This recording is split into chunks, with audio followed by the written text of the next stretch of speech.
Shalom, chers frères et sœurs en Christ. Nous sommes à Bobo, précisément dans le quartier BC, non loin de l'hôpital des sœurs.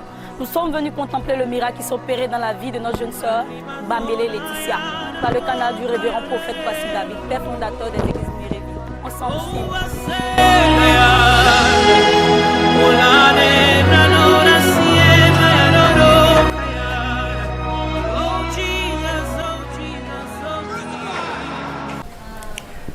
Bonsoir maman, soyez bénis. Nous sommes très heureux d'être au milieu de vous ce soir. Nous sommes heureux de contempler ce que l'Éternel a fait dans la vie de notre petite sœur. Et avant de commencer, nous allons vous permettre de vous présenter. Bon, d'abord, je suis chrétienne. Je suis chrétienne évangélique. Je m'appelle Kwame Amoué Agnès. Et ma petite sœur, lorsque la petite était malade, ils sont en Grand Laou. Des Grands Laou m'ont appelé pour me dire que ça ne va pas chez la petite. Et c'est dans ça, on les a fait venir à l'hôpital de Grand Laou. Des Grands Laou sont venus à Dabou, l'hôpital de Dabou. C'est ça qui m'a fait appel et je suis partie. D'abord, la maladie de la petite a commencé par les boutons. Et quand les boutons sont sortis, et ils pensaient que c'était varicelle.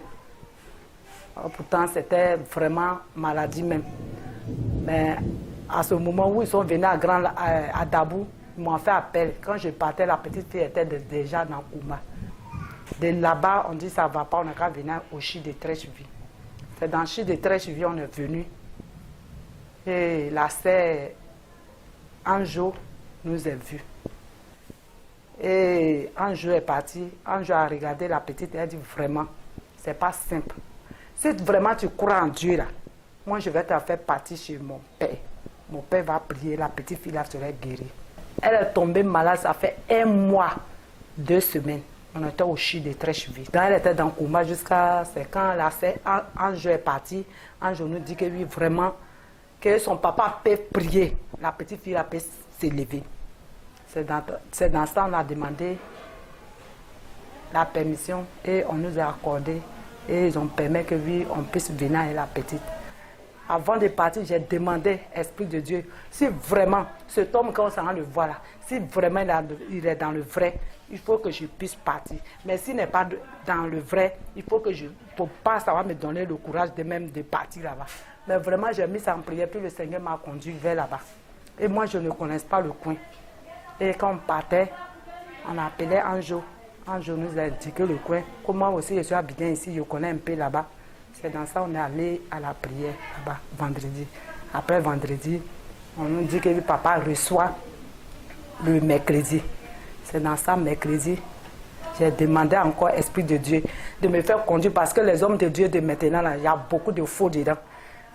Donc, c'est dans ça qu'on est allé, qu'on est parti. Comme moi-même, en priant, j'ai demandé à le Seigneur de me vraiment, si vraiment c'est un homme de Dieu, que le Seigneur me ouvre là, il me ouvre. Donc quand le Seigneur permet que je puisse voir, je sais que c'est un homme de Dieu vraiment. C'est pour cela que je suis partie là-bas. Et vraiment, quand on allait, il a prié pour la petite qu'on est venu le mercredi.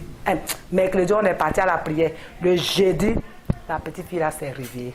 Triste arrivée, c'est au dos de son père que Bamélé Laetitia est entrée à la Mirevi, gravement atteinte de paralysie, souffrant terriblement.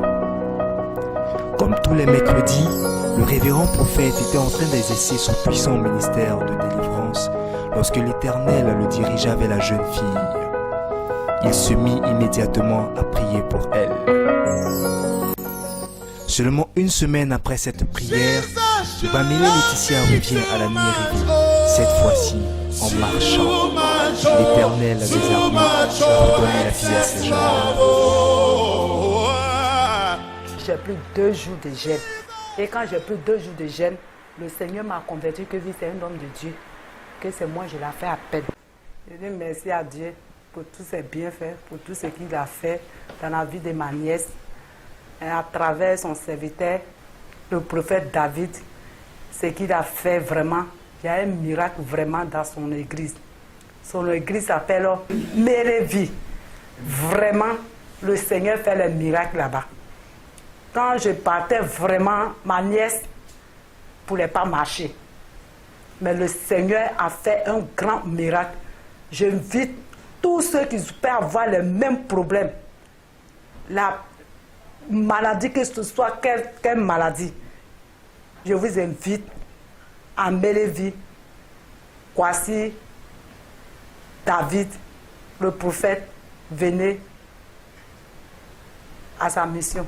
Parce que le Seigneur fait beaucoup de grandes choses d'abord. Il y a Lucie. Laetitia est ma fille. Ma fille a souffert, elle est tombée malade. Nous sommes allés à l'hôpital. Sérieusement, Dieu s'est glorifié pour nous. Quand nous sommes arrivés là-bas, sérieusement, Dieu s'est glorifié pour nous. Raison pour laquelle je lui dis grand merci dans le nom de Jésus. Je veux aussi dire grand merci au prophète Kwasi David pour tout ce qu'il a fait pour nous. Je lui dis grand merci dans le nom de Jésus. Ceux qui souffrent comme moi, je les invite chez Papa Kwasi. Pour que Papa Kwasi les aide dans la Je m'appelle Bambéa Kissi Laetitia. Je suis en classe de CM2. J'ai 10 ans.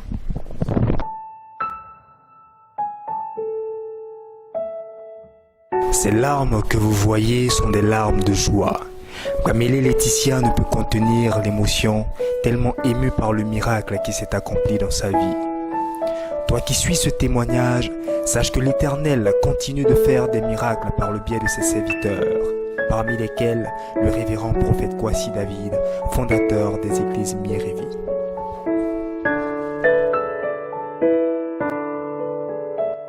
Je m'appelle Luku Afemonela Anne-Kiran. Je suis en classe de CM2. J'ai 10 ans. Quand ma soeur est venue, elle ne marchait pas. Elle ne pouvait plus bouger et elle a dit à son père que sa main lui faisait mal. Après, elle est partie à la prière à Mirevi, chez Papa Kwasi David. Et quand elle est revenue, vraiment, le Dieu de Papa Kwasi a fait beaucoup de miracles. Elle marchait, elle faisait tout. Je vais dire merci aussi à Papa Kwasi pour tout ce qu'il a fait. Il est super. Mais Mon nom est Kone Djatou. Et le jour où l'enfant venait, elle était malade. Elle était sérieusement malade. Le jour où elle est arrivée, c'est nous qui l'avons transportée, moi et mes voisins. Moi, je suis musulmane. Je vais à la mosquée. Moi, je ne suis pas chrétienne. En tout cas, ils sont allés avec elle chez le prophète Kwasi David. C'est là-bas qu'il a prié pour elle et aujourd'hui, elle est guérie. Aujourd'hui, ça va.